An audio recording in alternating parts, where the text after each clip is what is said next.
I'm not afraid to make mistakes. It's part of to do research, always. Of course, you don't want to do mistakes, but always is a possibility and you have to deal with that.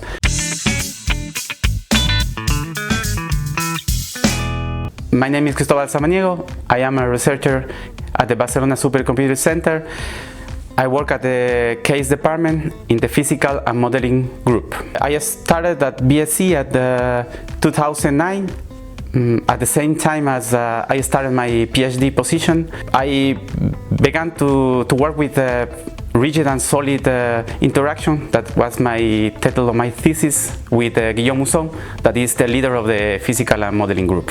At the beginning, I was studying in my country, Ecuador, so I met the first time Mariano. Mariano works also with Guillaume, and he told me that he was dealing with a project that involves these plastics that are inside a fluid, and they need some guy that solve this interaction. 6 months after that, Guillaume called me at Ecuador, and he told me if I wanted to be part of this project, and of course that was very interesting for me because I was studying a master of numerical methods, so it was for me like a dream because I am a computer science that loves physics, so to do this kind of project for me was an opportunity that I have to do. Right now we are trying to simulate a reactor that has inside a plastics, and the incredible thing about that is that you have to recycle these plastics to convert them into a gas.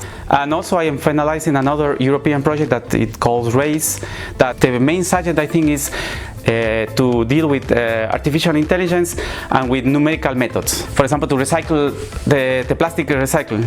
So that's, you have to deal with plastics and fluid, and you have to solve this interaction.